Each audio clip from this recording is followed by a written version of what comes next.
In this video, we are going to talk about how to deal the data which are tensors and the Numpy arrays. I mean, Numpy is the numerical Python. So basically, it's one of the most popular libraries where you can perform all the mathematical and statistical operations using the Numpy libraries. And then, if you have an Numpy array, so let's see how we can convert into a torch tensor and vice versa. Let's go back to this one. So we have connected this one. So I'm importing torch, and also I'm importing numpy, and I'm naming it as np.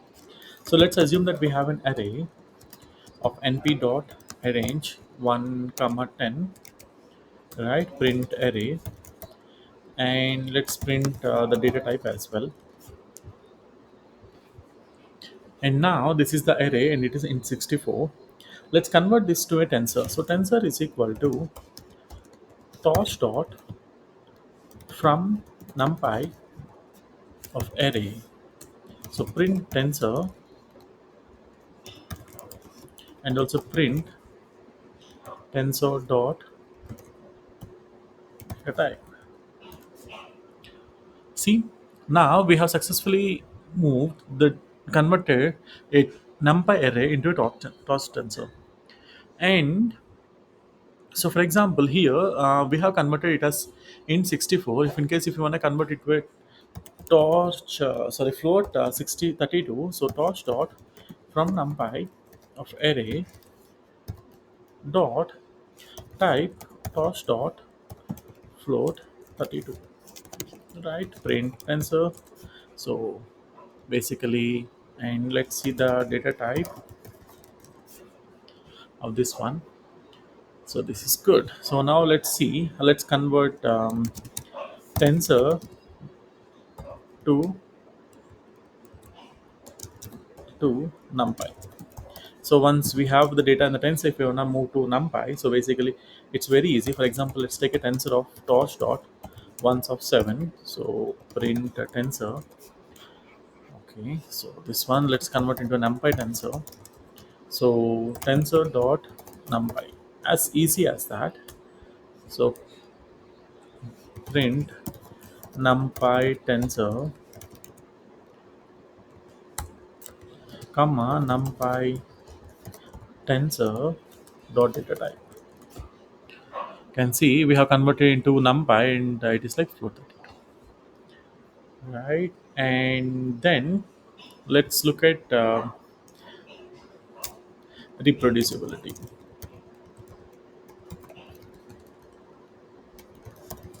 What is reproducibility? For example, let's see this value torch dot rand size of 3 comma 2. Okay, so it has generated some random values. Again, I'm writing the same 3 comma 2. And if you see this time the values are not matching. So sometimes maybe it match, but 99.9% time of the times it might not match. So how can we generate the same values again and again? So for that we can use this manual seed operation. Manual seed, you can give any number here. I'm giving 42. So now tensor 1 is equal to torch dot rank 3 by 2, and again torch dot manual seed 42. T2 is equal to torch dot rank 3 by 2. So now print T1 is equal to T2. Now you can see that all the values which are like true. Without this manual seed, we can't reproduce the same output. For example, if I'm working, if I'm generating, if I'm working on something, and if you wanna see, if you would like to also have to generate the same values, I would suggest you to use the torch manual seed so that the output in my system and the output in your system is always same, right? Nice. And then let's have a look at how to, I mean, the GPU and the let's look at the devices CPU and GPU. Let's understand what exactly this one. Okay. So right now, if I click on this one, you can see that I do have a GPU RAM. So basically, what I did, I clicked on runtime, change runtime. By default, it is like CPU. You can select, you can choose T for GPU and click on save. So once you've done this one, you will get connected to the new runtime. So right now I have connected to this one, so I'm using the GPU. So now what I'm gonna do, let me check which device I'm on. So import torch, you don't have to do this one. If in case if you have select moved from CPU to GPU, your runtime gets disconnected, so you have to import all the libraries from the beginning. So torch dot CUDA dot is available. Okay, let's do this one. Now let's see, it's true big. So what I am asking, whether I do I have access to GPU, and it is telling the true. So instead of this one, we can use something. Okay, let it be. Now let's create a tensor, or also like let's see like how what's the device count. So I do have one. This is good. So let's create a tensor and see. Okay, so torch dot tensor 1 comma 2 comma 3. So device is equal to, I'm giving now it is a CPU. Print tensor dot device. Let's see which device on this tensor is created. So it's on CPU. Okay, let's not give the CPU here. So tensor is equal to torch dot tensor. Oops. um 1 comma 2 comma 3. I'm not giving anything device, I'm not mentioning anything about the device. So print tensor dot device. Let's see. Okay, now it's on CPU. So let's do this one. Let's create a tensor on the GPU. So torch dot tensor 1 comma 2 comma 3 device is equal to CUDA. So print tensor dot device. Okay, so we are on graphics. So sometimes you may not get the GPU, and if in case if you don't have the GPU and if you write this one, you will come across an error because your GPU is not available.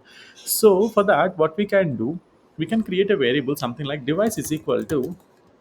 So if torch dot CUDA dot is available, which means that if my graphic card GPU is available, so I would like to name it as CUDA, or else I would like to name it as CPU. So now what I'm going to do, instead of writing CUDA or CPU every time, I'm going to call this variable every time, and then if the GPU is available, it will run on GPU, or else by default it will take the CPU. So let's see this one. So tensor is equal to, so we already created the tensor, right? So tensor on GPU is equal to, tensor is our tensor dot to device. So basically I'm telling like, hey, I wanted this to be on the device. And now if I do this one, print the same tensor. So print the device. So basically it checks whether I have graphic card available or not, GPU, graphic processing unit. If it is available, it creates this one on the GPU, or else it will create on the CPU. Okay, now let's see. So we have created so now tensors from GPU to CPU. So how we can do? So tensor on GPU dot, if I say like numpy, I mean, because when we imported we did like tensor from numpy. Now let's say like let's numpy. So this will create an error. This will cause an error because we can't directly use and we have to use a CPU. So tensor GPU dot CPU dot numpy. So it will move the tensor back to it.